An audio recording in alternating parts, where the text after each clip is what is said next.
욥기 강해 17번째 시간입니다. 오늘은 내가 네게 묻는 것을 대답할지니라 라는 제목으로 말씀 전합니다. 오늘도 함께 나눈 말씀 가운데 속에 여러분 각자에게 주시는 하나님의 세미한 음성이 있으실 것입니다. 그 음성을 듣기 위해서는 여러분들이 마음을 다하고 뜻을 다하고요, 신경을 써서 설교를 들어야 돼요. 아시겠지만 제 설교가 쉽지도 않고요, 또 욥기의 말씀은 더더군다나 쉬운 말씀은 아닙니다. 그리고 욥기 말씀 자체가 우리가 갖고 있는 아주 오래된, 얼마나 오래됐냐면 욥기 시대부터 지금까지 계속되어지고 있는 신앙의 편견을 극복해야 되는 말씀이 욥기의 말씀이에요. 욥기 시대부터 지금, 욥기가 얼마나 오래, 아브라함과 동시대 족장시대 사람들이란 말이에요. 그 시대부터 지금까지 계속되어지고 있는, 그래서 지금도 여전히 극복하고 있지 못하는 우리의 아주 오래된 편견들을, 아니면 어떤 잘못된 것은 아니지만 그래도 어떤 초보적인 신앙적인 어떤 견해들을 극복해 내가야 되는 것들이기 때문에 여러분들이 말씀을 좀 집중해서 들으셨으면 좋겠고요. 또 그 속에서 들려지는 세미한 음성과 깨달음이 있는 그런 시간이 되었으면 좋겠습니다. 드디어 욥이 그토록 대면하기를 원했던, 만나기를 원했던 하나님을 만나게 되어졌습니다. 하나님께서 욥에게 나타나 주신 거예요. 하나님의 등장으로 지금까지 욥이 겪었던 원인도 이유도 알 수 없었던 그 재앙과 고통에 관한 비밀이 풀릴 것만 같았어요. 그죠? 욥이 괴로워했던 게 뭐예요? 그러니까 인생의 고통, 재앙이라는 게 사실은 누구도 겪는 재앙이니까, 고통이니까 그거를 견디고 참을 수는 있는데, 그게 왜 생겼는지, 뭐 때문인지를 모를 때는 사람들이 오히려 못 견디는 것 같아요. 한국 사회의 그 세월호 참사를 겪으면서, 세월을 겪으며 자기 자식을 보낸 부모들이 왜 그토록 마음의 원한이랄까? 그걸 풀지 못하는 이유가 뭐냐면, 도대체 내 자식이 왜 죽었어야 되는지, 무슨 이유로 저런 사고가 나서 어떻게 저렇게 침몰해서 그 속에서 수장되는지 모르니까 더 갑갑하고 힘든 거예요. 그러니까 원인을 규명해달라, 이유가 뭐냐. 근데 그게 안 밝혀지는 거예요. 왜? 거기에 관련되어 있는 수많은 사람들이 그게 밝혀지게 되어지면 문제가 생길 수도 있을 거고, 아니면 정말 말 그대로 그냥 우연히 벌어진 사건일 수도 있는데, 부모들은 그거를 잘 받아들이지 못하는 것이죠. 욥도 마찬가지였어요. 욥이 힘들었던 거는 자기가 겪는 재앙도 힘들고 고통도 힘들었지만, 그보다 더 힘든 건 뭐냐면, 왜 내가 이런 고통을 당해야 되는지, 내가 이런 재앙을 겪어야 되는지가 더 힘들었던 거예요. 그래서 끊임없이 하나님 앞에 호소하고 하소연을 늘어놓고 하나님 앞에 부르짖으며 하나님을 만나 대면하기를 원했습니다. 그럼 마침내 하나님께서 욥에게 나타나 주셨어요. 그런데 욥에게 나타나신 하나님께서는, 야, 네가 이런 이유 때문에 재앙을 겪은 거야, 고통을 겪은 거야, 말씀하지 않으셨어요. 아무런, 그가 하나님 앞에 하소연하고 한탄하였고 부르짖었던 것에 대해서는 아무것도 대답을 해주시지 않으시고는요, 하나님이 뜬금없이 나타나시더니만 욥에게 무려 100여 개가 넘는 질문들을 폭풍과 같이 쏟아내시는 거예요. 지금까지 욥을 찾아와 위로하기 위해 찾아왔던 세 친구들과 논쟁을 벌이면서, 그 긴 논쟁을 벌이면서 세 친구들의 주장에 그야말로 단 한마디도 지지 않고 물러서지 않고요, 치열하게 논쟁을 벌였던 사람이 욥이었습니다. 그런데 이게 어찌된 일인지 하나님의 폭풍과 같은 질문에 대해서는 욥이 어느 것 하나 제대로 된 답을 하지 못합니다. 욥기 38장부터 41장까지는 하나님께서 두 번에 걸쳐서 하시는 말씀이 나오는데, 그 두 번의 말씀을 통하여 하나님께서는 100여 개가 넘는 질문을 욥에게 물으시는 거예요. 그리고 뭐라고? 오늘 설교 제목이 뭐예요? 너는 내게 한번 대답해보라. 대답해보라고 한번 내가 묻는 질문에 네가 대답해 보라고 요청하셨음에도 불구하고 아무런 대답을 욥이 하지 않는다라는 거예요. 도대체 욥은 왜 그 하나님의 폭풍 같은 질문에 단 한마디도 대답하지 못한 이유가 무엇이냐라는 거예요. 왜 대답하지 않았을까? 할 말이 없어서? 아니요. 진실은 욥이 하나님의 질문에 답을 하지 않은 것이 아니라 답을 할 수 없었던 거예요. 제가 여러분한테 질문하면 여러분이 답을 못하는 이유도 그거 아니에요? 그죠? 할 말이 없는 게 아니라 이게 맞는 말인지 모르니까 답을 못한 거예요. 확신해서니까. 근데 제가 묻는 질문은 사실은 답이 없는 질문이에요. 아무거나 얘기해도 다 되는 질문인데 그걸 이제 혹시라도 내가 틀렸을까 봐. 근데 욥이 그 하나님의 그 폭풍과 같은 질문 가운데 속에서도 아무나 답을 하지 못했던 이유는 뭐냐면 하나님의 질문에 욥은 단 한마디도 한 가지도 답을 할 수 없었던 거. 왜? 진실로 몰랐기 때문에. 또 하나님께서는 욥에게 질문하셨던 그 질문들은 욥이 도무지 알 수도 없는 것들만 골라서 질문하셨다라는 거예요. 이것은 오늘 우리도 마찬가지입니다. 하나님께서 물으셨던 질문이 뭐예요? 내가 땅의 기초를 놓았을 때 내가 어디에 있느냐? 바닷속 깊은 곳에 있는 물구멍에까지 들어가 보았느냐? 죽은 자가 들어가는 문을 들여다본 일이 있느냐? 세상에 얼마나 큰지 짐작이나 할 수 있느냐? 빛에서 어디에서 오는지 어둠의 근원이 어디에 있는지 아느냐? 뭐 이런 질문들, 뭐 사자의 먹이가 어떻게 네가 사자를 어떻게 굶주린 사자를 먹일 수 있느냐? 뭐 그런 이야기들을 묻고 계신다라는 거예요. 우리도 마찬가지로 하나님께서 욥에게 물으셨던 질문은요, 우리도 어느 것 하나 사실은 제대로 된 답을 할 수가 없는 것들이에요. 그렇다면 우리가 생각해야 될 것은 욥에게 나타나신 하나님께서는 왜 욥이 그토록 알기를 원하였던 질문에는, 그러니까 욥이 알기를 원했던 게 뭐예요? 내가 이러한 고통, 재앙을 겪는 이유가 무엇인지를 알기를 원했단 말이에요. 근데 거기에 대해서는 아무런 답을 주시지 않고 오히려 욥에게 대답할 수 없는 질문만 하셨던 이유가 무엇이냐? 저는 오늘 이 이유에 대해서, 이 의미에 대해서 좀 살펴보려고 합니다. 그 이유에 대해서 우리가 살펴보기 위해선 우리는 욥의 처음 이야기로 다시금 돌아가 봐야 합니다. 욥에 대하여 성경은 소개하기를 뭐라고 소개하고 있느냐면 온전하고 정직하여 하나님을 경외하며 악에서 떠난 자라고 소개하고 있습니다. 욥기 1장 1절이죠. 우스 땅에 욥이라 불리는 사람이 있었는데 그 사람은 온전하고 정직하여 하나님을 경외하며 악에서 떠난 자더라. 이것이 사람들이 생각했던 욥에 대한 평가였다라면 하나님 역시 욥에 대해서 어떻게 말씀하고 계시냐면 욥기 1장 8절이죠. 여호와께서 사탄에게 이르시되, 그러니까 하나님이 사탄에게 뭐라고 얘기하면 내 종 욥을 주의하여 보았느냐? 그와 같이 그다음부터 똑같아요. 온전하고 정직하여 하나님을 경외하며 악에서 떠난 자는 세상에 없느니라. 근데 이 말씀을요, 욥기 2장 3절 전반부에 보면 똑같이 반복해. 컨트롤 C, 컨트롤 V예요. 토시 하나 틀리지 않고 영어 성경을 봤더니 영어 성경도 똑같더라고요. 사탄에게 이르시되 내가 내 종 욥을 주의하여 보았느냐? 그와 같이 온전하고 정직하여 하나님을 경외하며 악에서 떠난 자는 세상에 하나도 없느니라. 온전하고 정직하여 하나님을 경외하며 악에서 떠난 자가 없다라는 것은 하나님이 욥에게 내리신 평가예요.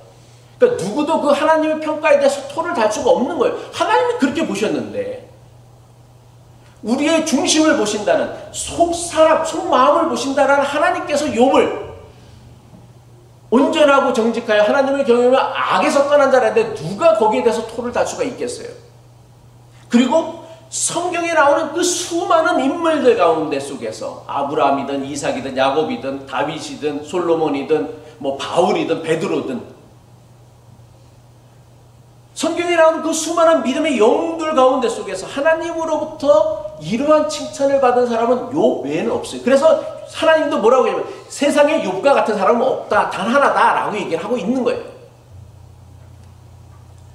게다가 욥에게는요 7 아들과 3 딸이 있었으며 10 자식이 있었어요.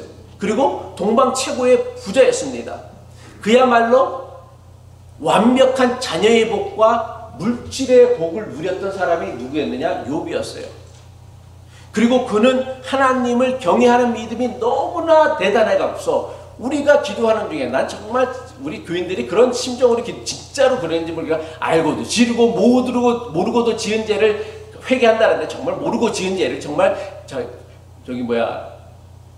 회개하는 건지 모르겠지만 하여튼 그런 기도하는데 욥은 진짜로 자신이 모르고도 지은 죄에 대해서 그 죄로 인하여 하나님을 욕보였을까봐 걱정하여 어떻게 했느냐면 잔치가 있거나 무슨 큰일이 있고 나면은 그 잔치가 끝난 다음날 자녀들의 숫자대로 하나님 앞에 용서를 구하는 번제를 드렸어요. 이스라엘의 제사 가운데 번제는 뭐냐면 다 태워서 올리는 거거든요. 남는 게 없거든요.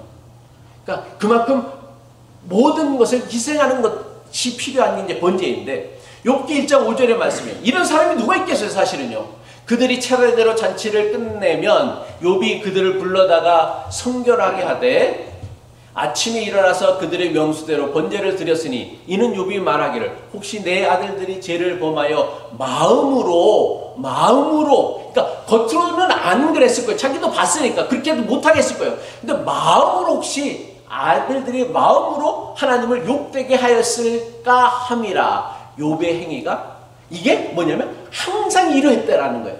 어쩌다 한 번 이런 것이 아니라 항상 그러했다는 거예요. 그러니까 욥이 얼마나 하나님을 철저하게 경외하고 신뢰했던 사람이었다라는 것을 성경은 우리에게 가르쳐주고 있습니다. 이런 욥을 하나님께서는 대단히 기쁘게 여기셨죠. 그런데 사탄은요 욥에 대한 하나님의 생각에 단 1도 동의하지 않았습니다. 사탄이 뭐예요? 히브리어예요. 사탄은요 히브리어로 사탄이라고 해요. 똑같은 발음. 히브리어로도 사탄이라고 하고 우리도 이제 그 발음 외래어니까 그대로 불러 사탄이라고 하는데 사탄의 뜻, 히브리어 사탄의 뜻이 뭐냐면 대적자의 우두머리니까 그러니까 대적하는 자의 우두머리 또는 고발하는 자. 그래서 영적인 의미로 사탄은 하나님을 대적하며 사람의 죄를 고발하는 존재. 그래서 하나님과 사람과의 관계에 틈을 내고 하나님과 사람과의 관계를 멀리하는 것, 갈라지게 하는 것. 이게 사탄, 성경이 말하고 있는 사탄의 어떤 의미입니다. 사탄은요, 욥이 온전하고 정직하여 하나님을 경외하며 악에서 떠날 수 있었던 이유는 뭐냐면 그가 정말 하나님을 경외하고 신실한 사람이었기 때문이 아니라 이 모든 것이 다 뭐다? 그가 누리고 있는 자식의 복과 물질의 복이 남 부럽지 않기 때문에 더 이상 이보다 더 할 수는 이보다 더 좋을 수는 없기 때문에 그가 온전하고 정직하여 하나님을 경외하며 악에서 떠난 것이다 라고 여겼다라는 거예요. 그래서 욥은 사탄은 무슨 생각을 했냐면 욥이 가지고 있는 그 물질의 복, 자식의 복들을 다 거두어 가면은 욥은 반드시 하나님을 떠날 것이다 라고 여겼다라는 거예요. 사탄은요 뭐라고 했냐면 이런 것들이 욥에게 없다라면 욥은 절대로 하나님을 경외하지도 악을 멀리하는 사람도 되지 않았을 것이다. 이게 하나님 앞에서 욥에 대하여 항변하는 사탄의 주장이었습니다. 사탄이 생각하였던 사람이란 어떤 존재였느냐? 사탄이 바라보았던 사람이란 뭐냐면 사람이란 하나님께 바라는 것이 없으면, 그러니까 다시 말해요. 하나님 앞에 얻어먹을 것이 없으면 절대로 하나님을 경외하지 않는 존재다라는 거예요. 그러니까 다시 말하면 지금식으로 얘기한다면 교인들이 교회를 다니는 이유는 교회를 통해서 얻어먹을 것이 있으니까 교회를 다닌다. 이게 사탄의 주장이에요. 제 주장이 아니라 제가 교회들 이렇게 보는 게 아니라 또 오해하지 마세요. 사탄이 그렇게 말하고 있는 거란 말이에요. 사탄은요 하나님 앞에 뭐라고 얘기하냐면 욥이 하나님을 그렇게 경외하는 것은 하나님 앞에 얻어먹는 것이 있으니까 하나님을 경외하는 것이지, 하나님께 얻는 것이 없거나 그에게 불행이 닥치거나 재앙이 닥치면 하루아침에 하나님을 배신하고 돌아서는 것이 사람이다. 그러니까 이것이 사탄이 정의하고 규정했던 사람의 존재의 본질이라는 거예요. 이것 사탄의 주장을 단적으로 보여주는 말씀이 욥기 1장 9절이죠. 같이 읽겠습니다. 시작. 사탄이 죽게 하였다. 욥이 아무것도 바라는 것이 없이 하나님을 경외하겠습니까? 하나님의 주장이 아니라, 하나님의 말씀이 아니라 사탄이 주님께, 하나님께 말하는 건데, 욥이 아무것도 바라는 것이 없이 하나님을 경외하겠습니까? 사탄이 하나님께 묻는 이 질문은요, 지금도 여전히 계속되어지고 있는 사탄의 질문이라는 걸 우리가 알아야 돼요. 사탄의 이 질문은 사실은 하나님께 드리는 말이기보다는 오늘 우리에게 묻는 말이에요. 사탄은 끊임없이 우리에게 묻고 있습니다. 사람들이 하나님을 믿는 이유는 하나님께서 주신다고 하는 물질의 복, 자식의 복, 건강의 복 때문이지, 만약 이런 것들을 하나님께서 주시지 않는다면 너 정말 하나님 믿을 수 있어? 너 그래도 계속 하나님을 믿을 거야? 라고 묻는 거야. 이게요. 사탄은요, 욥기 1장 9절의 말씀을 통해 욥이 아무것도 바라는 것이 없이 하나님을 경외하겠나이까? 라는 그 질문을 통해 우리에게 묻는 게 뭐냐면, 인간은 과연 자기 자신에게 돌아오는 이익이 하나도 없다고 해도 타인의 이익이나 공동의 이익을 위하여 자기를 희생할 수 있느냐를 묻는 거란 말이에요. 하나님께 아무것도 바라지 않으면서 과연 사람은 하나님을 경외할 수 있을까? 또 예수님을 믿고 따르는 것이 세상에서의 형통을 약속하기보다는 고통, 고난, 십자가의 길을 겪는 것이라고 해도 사람은 여전히 하나님을 믿고 하나님의 뜻을 위해 살아가며 예수님을 따라갈 수 있을까? 이게 사탄이 우리에게 묻는 질문이에요. 사탄은요, 사람은 절대로 그렇지 않다라는 것. 그러니까 아무것도 바라는 것이 없이 하나님을 믿는 그런 숭고한 존재가 아니야. 거룩한 존재가 아니야. 헌신적인 존재가 아니야. 사람은 대단히 지극히 이기적이고 독선적이고 자기만 하는 존재야. 이거를 증명하기 위하여 지금까지 욥이 누렸던 모든 재산을 빼앗아갔고요, 10자식의 생명을 하루아침에 빼앗아갔습니다. 사탄이 생각한 인간의 믿음, 인간의 수준은 뭐냐면 오로지 인간은 복을 받기 위해서만 하나님을 섬긴다라고 여겼기 때문이었어요. 그리고 이런 인간의 믿음은 하나님이 주셨다라고 생각하는, 난 이게 정말 하나님이 주셨다라고 생각하는지는 모르겠지만, 물질의 복, 자식의 복, 건강의 복을 뺏어 버리기만 하면 하루아침에 하나님을 배신하고 돌아설 것이다 라고 여겨서 욥에게서 자식과 10자식과 그 다음에 그가 가졌던 모든 재산들을 다 고동하신 거예요. 욥은 하루아침에 전 재산과 자식 10자식을 모두를 잃은 것도 모자라서 자신의 온몸에 악성 종기가 나게 했습니다. 그래서 그게 얼마나 자기 몸을 괴롭혔는지 그 깨진 도자기 조각으로 자기 종기를 긁으며 피가 나도록 긁어야 했고요. 지금도 제가 지난번에도 말씀드렸지만 전염병이나 피부병이라는 게 뭐예요? 사회로부터 격리되어지는 거란 말이에요. 그래서 마을에서 함께 사람들과 살 수 없고 마을 밖에 사람들이 갖다 버리는 잿더미 속에 앉아갖고서 자기 인생을 한탄하며 살도록 만들어버렸어요. 아주 비참한 처지에 놓이게 한 것이죠. 그런데 이게 어찌된 일입니까? 아니, 욥이 가졌던 재산과 자식을 뺏고 그의 건강을 위협을 가하게 되어지면 욥이 하나님을 저주하고서 욕하고서 하나님을 떠날 것이라 생각을 했는데 욥이 자신이 기대하고 예상한 대로 행동하지 않은 거예요. 예외적으로 행동한 거예요. 그 믿음은 뭐냐면 뻔한 인생을 살아가는 게 아니에요. 예상치 못한 인생을 살아가야 되는 거예요. 그러니까 정말 신실한 사람은 어떤 사람이냐? 예상치 못한 일. 야, 저 사람이 저거까지 할까? 근데 그런 일들을 할 수 있어야 되는 게 신앙이고 믿음이고 하나님을 믿는 어떤 우리를 지켜낼 수 있는 신앙인데, 어쨌든 간에 욥은 사탄이 기대하고 예상한 대로 행동하지 않았어요.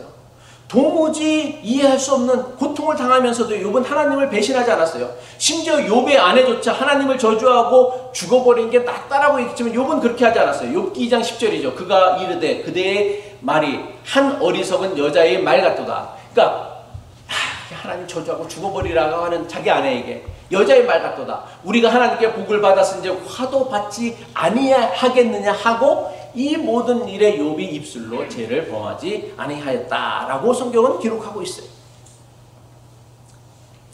욥기 1장과 2장에 나오는 그 에필로그에서, 아니 프롤로그에서 우리가 주목해야 할 매우 중요한 사실이 있습니다.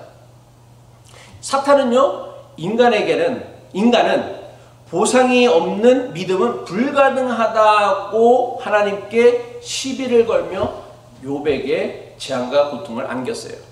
하지만 사탄은 자신이 가진 모든 것을 잃고도 끝까지 하나님을 배신하는 욥을 확인하고 나서는 사탄이 어떻게 됐는지 알아요? 욥기에서 완전히 사라지고 말았어요. 저는요, 이것을 읽으면서 전율이 느꼈어요. 끊임없이 사탄을 넘어뜨리고 하나님과의 관계를 멀어지게 하려고 했던 사탄이 욥이 더 이상 자기의 기대대로 예상대로 행동하지 않으니까 사탄이 욥기 2장까지만 나오고 3장부터는 끝 42장까지 단 한 번도 등장하지 않아요. 저는요, 이것이야말로 우리에게 매우 중요한 영적 도전을 주는 말씀이라고 생각합니다. 우리가 하나님과의 관계를 깨트리려는 사탄에게 끊임없이 휘둘리는 인생을 살아가는 가장 중요한 이유가 뭔지 알아요? 맨날 우린 그래서 또 시험에 걸렸어. 마귀가 나를 시험하라. 맨날 뭐 이렇게 시험에 걸리는데 사탄에게 끊임없이 휘둘리는 삶을 살아가는 이유가 뭐냐면 우리가 누구의 주장에 놀아나기 때문에? 사탄의 주장에 놀아나기 때문이에요. 사탄은요, 자식과 물질과 건강이라는 세상의 복을 가지고요, 장난질하면서 끊임없이 우리를 시험하고 넘어지게 해요. 그런데 우리는 거기에 너무나 쉽게 놀아나는 거야. 그러니까 늘 그것 때문에 시험에 걸리는 거예요. 그래서 신앙에 성숙이 없고 발전이 없고 성장이 없는 거예요. 그래서 저는요, 제 개인적인 주장이니까 혹시라도 또 마음에 걸리시면 그냥 또 목사가 이상한 소리 한다 생각하세요. 개인적으로 저는요, 하나님을 잘 믿었더니 세상에서 큰 복을 받았다는 간증으로 하나님께 영광을 드리려고 하는 것은요, 결코 하나님께서 원하시는 신앙이 아니다라고 저는 생각해요. 하나님 정말 그걸 원하실까? 내가 성공을 해서 하나님이 영광 받는 것을 하나님이 원하실까? 그러면 뭐 교회 믿는 사람들 다 성공하게 해줘야지. 나도 좀 성공도 좀 하게 해주셔야지. 왜 나는 안 해줘? 또 잘 못 믿어서라나? 반대도 마찬가지예요. 하나님 잘 믿지 않았더니 큰 고통을 겪었다라는 식의 간증 역시요, 이거 하나님이 원하시는 신앙도 아니고 하나님이 이렇게 하시지도 않아요. 이거 다 누가 하는 농간이요? 예? 사탄이 하는 농간이야. 누가 복을 뺏어갔다고 했어요? 하나님이 뺏어갔어요? 사탄이 뺏어갔다고 했어요. 사탄이 그걸 갖고 장난질하는 거예요. 줬다 뺐다 줬다 뺏었다. 부모들이 아니면 힘 있는 애들이 줬다 뺏었다 하는 것 같이 줬다 뺏었다 줬다 뺏었다 하는 거예요. 근데 줬다 뺏었다 하는 거를 우리는 하나님인 줄 알아요. 사탄이 그렇게 하는데. 그러니까 하나님을 잘 믿었더니 세상에 큰 복을 받고 하나님을 잘 믿지 않았더니 큰 고통을 겪었다라면서 거기를 붙잡고서 믿는 건 뭐냐면 결국은 누구를 복되게 누구에게 놀아나는 거예요? 사탄의 노름에 놀아나는 거란 말이에요. 이게 교회의 교인들이 사탄의 노름에 놀아나고 있으니까 맨날 교회가 그 모양 그 꼴인 거예요. 개인적이지만 이런 식의 신앙은요, 하나님을 경외하는 믿음이 아니에요. 사탄과 거래하는 믿음이고요. 이거는요, 하나님을 그냥 거래의 대상쯤으로 여기는, 하나님을 정말 경외하는 게 아니라 하나님을 세상의 그 수많은 여러 잡신들과 동급으로 취급하는 신성모독이란 말이에요. 그러니까 우리는 하나님을 되게 잘 믿는다라고 생각하는 행동들이 하나님을 어떻게 하는 거예요? 욕보이는 하나님을 모독하는 일들을 우리가 하고 있다는 거예요. 교회의 이름으로, 신앙의 이름으로. 하나님을 대적하는 자 사탄은요, 우리의 믿음이 하나님과 주고받는 거래가 되기를 원해요. 그렇게 전락하기를 원하는 거예요. 그래서 사탄은요, 사람들이 복을 받기 위해 하나님을 믿게 만들고, 하나님을 잘 믿었더니 복을 받았다라고 믿게 만들기 원해요. 왜 그렇습니까? 이렇게 사람들이 믿게 되면요, 이런 믿음에 틈을 내고 이간질을 하고 불신하게 만드는 건 너무나 쉬워. 왜?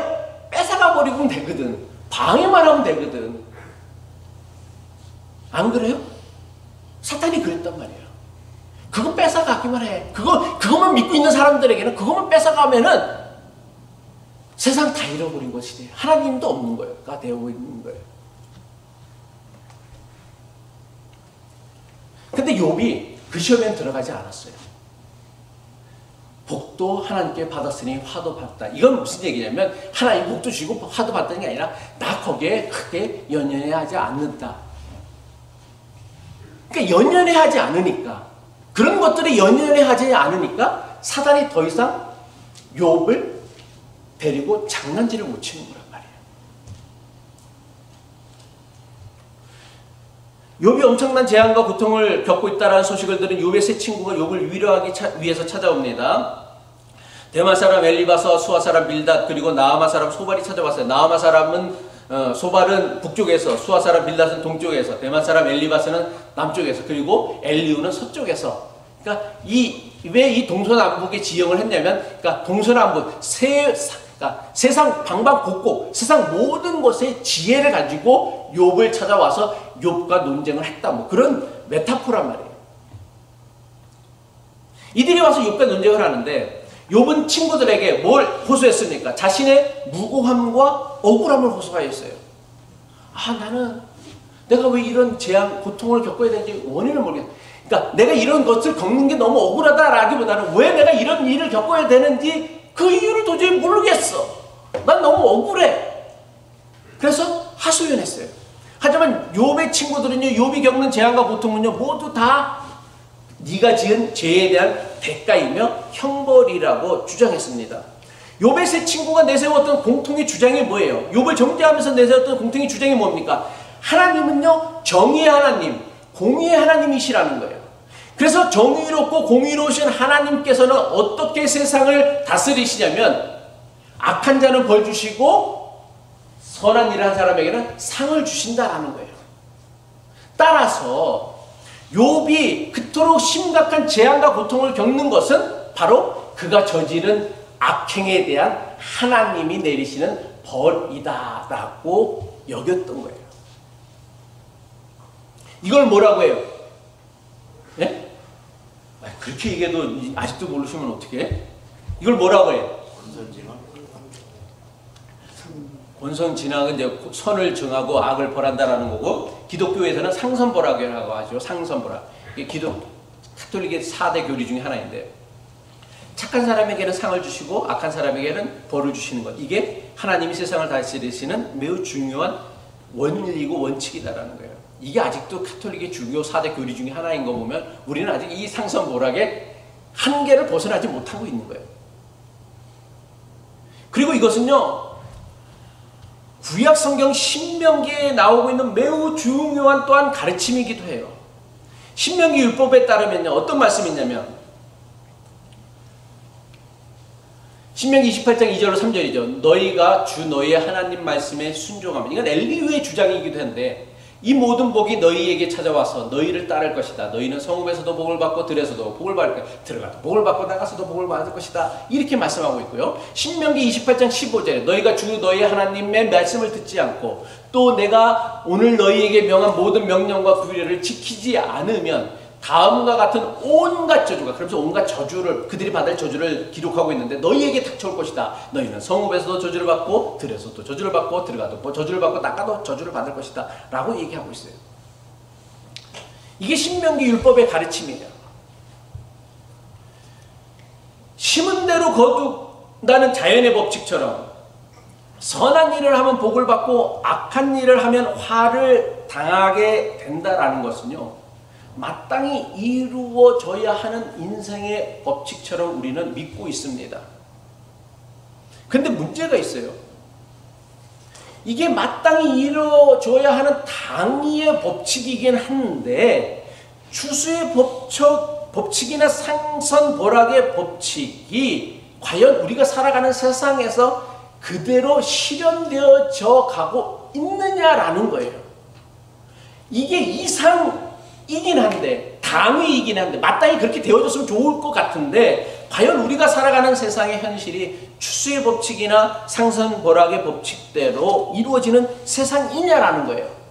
아니요, 절대 그렇지 않아요. 노력한 사람 다 성공한다? 개소리예요, 그거는요. 안 그래요. 죽어라 노력해도야 끝까지 안 되는 사람이 있어요. 제가 오죽한 말에 운칠기삼이라고 얘기해요. 운이 더 커요. 인생은요. 우리 교인들이 얼마나 열심히 일해요. 그런데 다들 부자가 안 되잖아. 열심히 일해도요. 열심히 일 안 하는 사람에 비하면 너무나 열심히 일하는데 부자가 안 돼. 뭐가 안 따라줘서? 운이 안 따라줘서. 우리 교회를 나와서라나?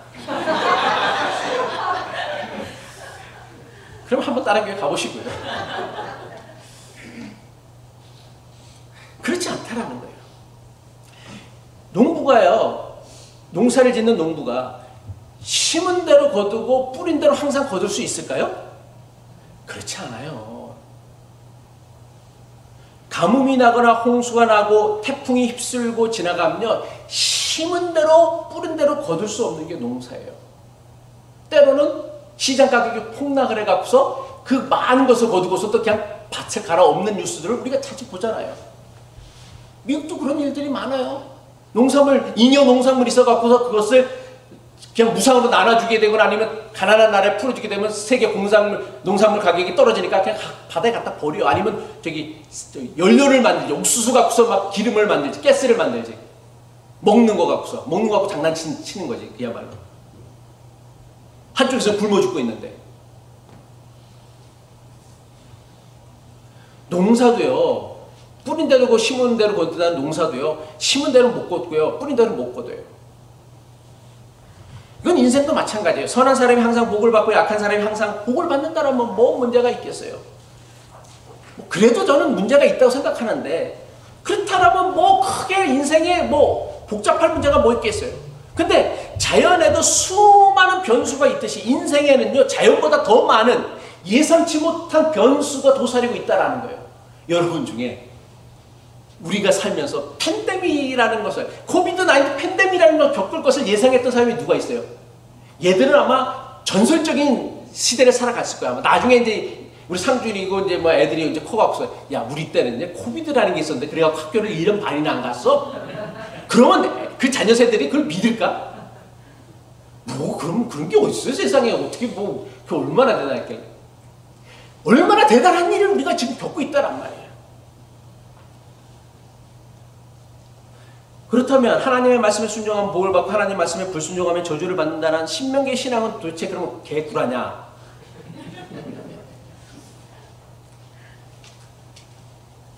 그렇지 않습니다.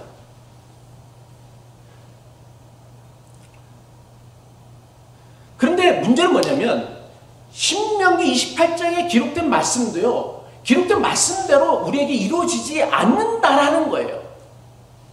신실하고 정직한 목사나 교인들은 손해보는 일이 많고요, 오히려 하나님을 이용하거나 교회를 이용하는 목사나 교인들이 승승장구하는 경우를 우리 주변에는 너무나 쉽게 자주 보게 되어집니다.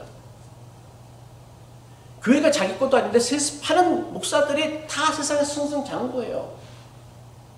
물론 그 중에는 정말 능력이 있기도 하지만, 그러니까 능력이 아니라 뭐예요? 아버지를 잘 태어나야 되는 거예요. 그러니까 여러분 다 뭐야? 태어나니까 아버지가 안찬호인 거예요. 그러니까 그런 거예요. 아버지가 이건이었으면 어떻게 됐어? 내 삶이. 이재용이 되는 거지. 태어났는데 아버지가 빌 게이츠요. 태어났는데 아버지가 제프 베조스야. 뭐 그러면 인생 다 펴는 거지 뭐. 뭔 문제가 있겠어.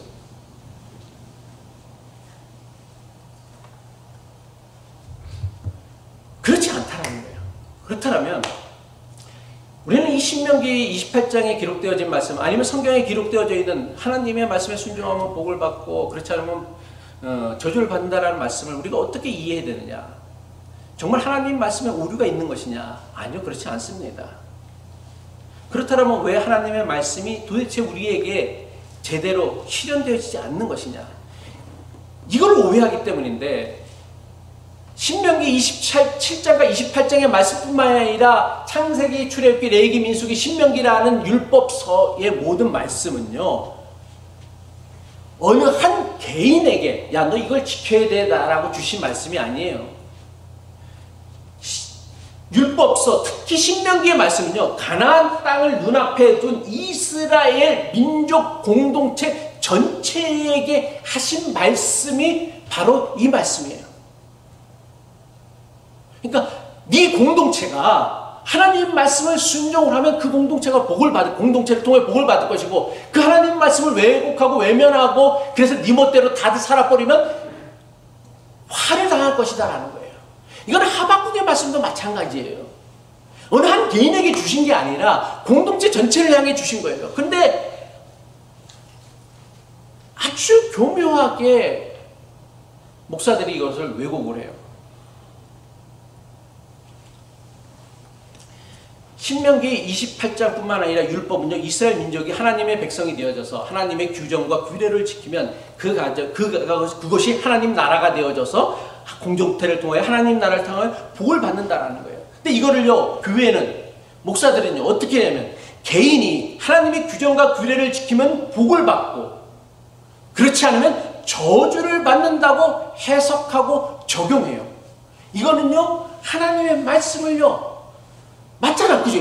성경에 기록됐으니까 매우 교묘하게 왜곡하는 거란 말이에요. 여러분, 분명히 알아야 돼요. 공동체 모두가 잘해야 하는 일이 있고요, 개인이 잘해야 하는 일이 있어요. 알아요? 아무리 개인이 잘한다고 해도요, 공동체 전체가 잘하지 못하면요, 개인이 잘하는 것만으로 복이 되지 못하고 공동체 전체가 어려움에 빠질 수가 있다는 거예요. 쉽게 얘기해서 부부관계가 그래요. 남편만 잘하면 행복한 부부관계가 됩니까? 돼요, 안 돼요? 해보셨으니까 알잖아, 그지? 네? 누구도 잘해야 돼? 아내도 잘해야 돼. 그 아내만 잘하면, 아내만 헌신적으로 하면 그 가정은 행복한 부부가 될까요? 가정이 될까요? 아니요. 남편도 잘해야 돼. 그럼 부부만 서로 협력하면 그 가정이 행복한 가정이 될까요? 아니요, 안 돼요. 누가 또 잘해야 돼? 자식들이 잘해야 돼. 그래야 행복한 가정이 되는 거예요. 아내만 잘한다고 또는 아내만 잘한다, 남편만 잘한다, 또는 자식만 잘한다고 절대로 행복한 가정이 이루어지지 않아요. 다 잘해야 돼요. 이건요, 교회도 마찬가지예요. 목사 한 사람 잘한다고, 저 혼자 잘한다고 우리 교회가 좋은 교회 되는 게 아니에요. 장로님 한 분 잘한다고 우리 교회 좋은 교회 되는 게 아니에요. 모두가 협력하여 노력하지 않으면, 서로 양보하며 하나를 만들어가지 않으면 결코 좋은 교회를 이뤄나갈 수 없고요. 또 좋은 교회를 이루어나가지 못하면 성경을 통하여 약속하신 모든 복은 뭐예요? 공동체를 통해서 주시는 복이란 말이에요. 그래서 우리는 신앙을 통하여 하나님이 주시는 영적인 복을 누리지 못하는 거란 말이에요. 성경에서 말씀하시는 복은요, 다른 사람은 어떻게 되든 상관없고 오직 나만 잘 되면 된다라는 식의 복음은 단 하나도 없어요. 하나님은 절대로 우리에게 그런 식으로 복을 주지 않아요. 야, 다른 놈들은 다 뒤지든 말든 상관하지 않아. 너만 잘 되면 돼. 기독교인 니들만 잘 되면 돼. 이게 어딨어, 이런 게. 그러니까 이스라엘 백성들이 가졌던 신앙이 그거잖아요. 다른 민족은 다 이방인이야, 지옥의 땔감이야, 다 개 같은 놈들이야. 우리 민족만 하나님이 축복해주고 우리 민족만 잘 되면 돼. 하나님이 그걸 정죄하셨잖아요. 그걸 꾸짖으셨잖아요. 책망하셨잖아요. 그거 아니라고. 근데 그거를 깨치고 나온 기독교인들이 똑같은 일을 반복하고 있는 유대인들과 엘리티즘에 빠져갖고서 선민주의에 빠져서 자기들만 구원받을 수 있다라는 착각에 빠져갖고서 우리를 남들보다 먼저 구원을 받게 하신 것은 우리를 통하여 제사장 나라 삼아서 다른 나라들을, 다른 민족들, 다른 사람들을 구원하게. 이건 복도 마찬가지야. 하나님께서 나에게 남들보다 더 큰 은사, 물질의 은사든 아니면 뭐 지혜의 은사든 다른 은사를 주셨다면 이것을 통하여서 자랑하고 뻐기고 나만 복 받았어 자랑하기 위함이 아니라 나를 통하여 누군가를 은혜를 나누게 하기 위함인데. 그래서 공동체가 다 하나가 되기, 복 있는 공동체가 되기를 원하는 것인데 우리가 이걸 놓치고 있다는 말이에요. 예수님은 이것을 뭐라고 했어요? 하나님 나라라고 했어요. 하나님 나라.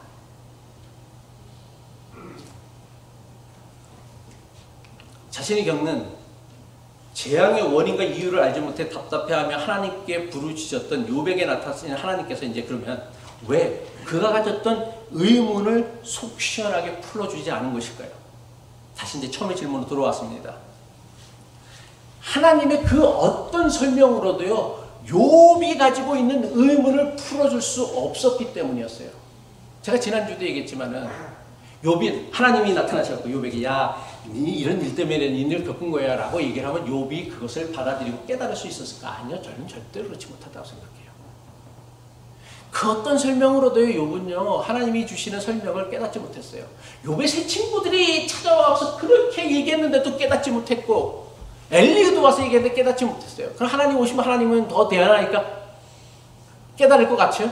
아니요, 그렇지 않아요. 여러분이 뭐 성경책 맨날 읽지만 깨닫지 못하는 거랑 똑같은 거지 뭘. 뭐 읽어도 못 깨달아요. 뭐 하나라도 안 깨닫잖아. 그럼 왜 깨달을 수 없느냐? 왜 깨달을 수 없느냐가 중요해요. 욥 역시 자신을 정죄하고 책망하였던 자신의 세 친구와 별반 다르지 않았던 상선벌악의 신앙을 가졌기 때문이에요. 우리는 욥의 세 친구, 욥을 정죄했던 욥의 세 친구만 상선벌악의 신앙을 가졌다라고 생각하지만 아니요, 욥도 마찬가지였어요. 욥이요, 끝까지 자신의 무고함, 무죄함을 주장했던 이유가 뭐예요? 자기는 정말 죄가 없거든. 그죠? 정말 죄가 없거든. 그런데 자기에게 재앙이 닥쳤어. 근데 자기가 믿는 하나님은 어떤 하나님이요? 악한 자들에게 벌을 주시고 선한 사람에게는 상을 주시는 분이야.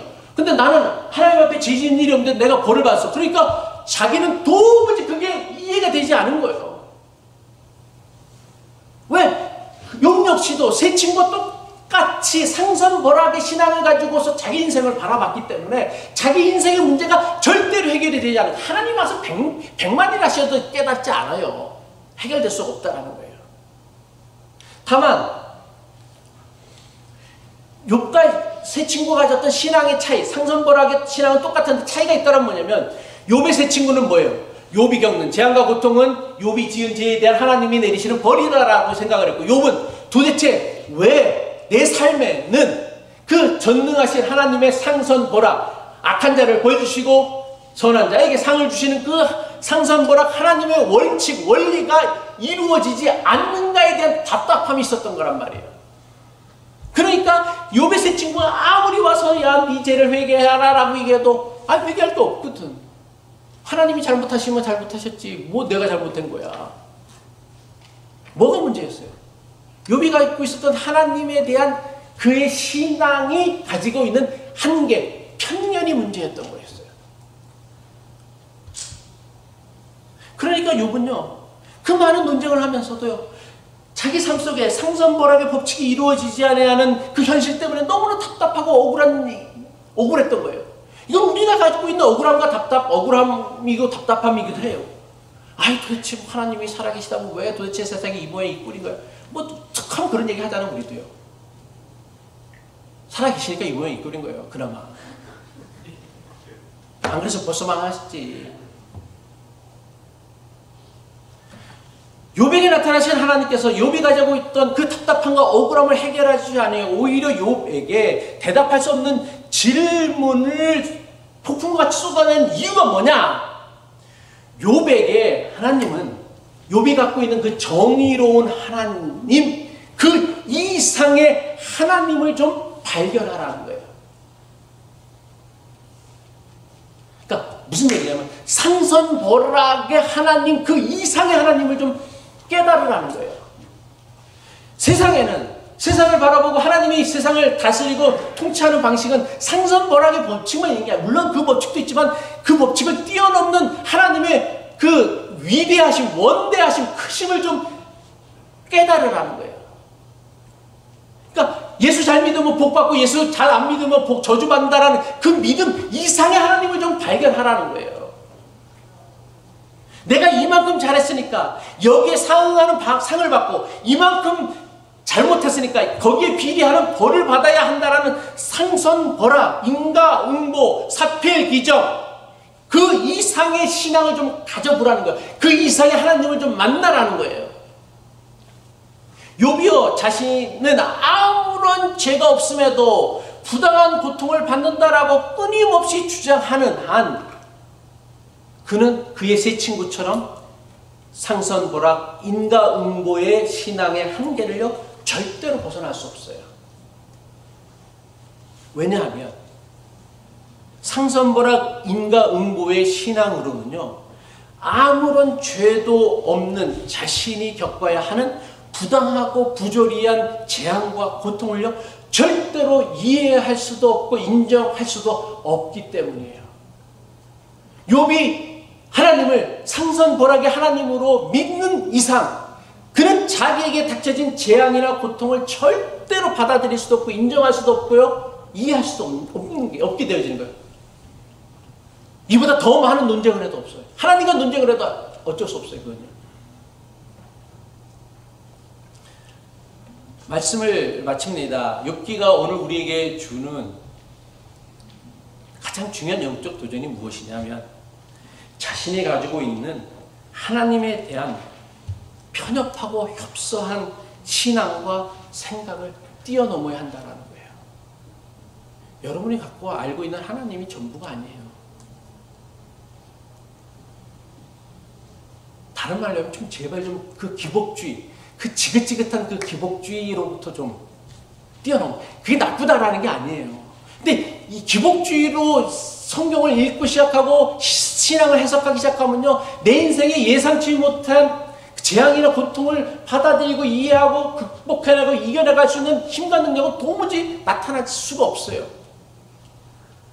이거는요 굳이 꼭 예수님 안 믿어도 되는 거예요. 그냥 굳이 그러면 뭐 굳이 매주일 나와서 기도도 하고 성금도 하고 뭐 신앙생활 하면서 힘들게 신앙생활 할 필요가 뭐가 있어요. 그렇게 간단한 거라면.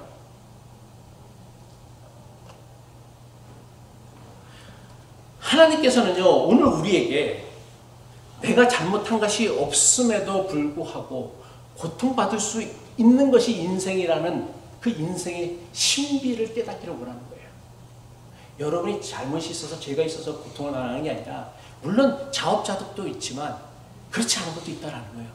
아, 인생에는 내가 아무런 잘못이나 실수나 문제가 없음에도 불구하고 억울하게 당하는 부당한 고통, 누명, 오해들이 있다라는 거예요. 그게 인생의 신비란 말이에요. 예수님은요 아무 잘못도 죄도 없으셨지만 고난을 받으셨고요 십자가에 달리셨고요 수치와 모욕과 조롱을 당하셨어요.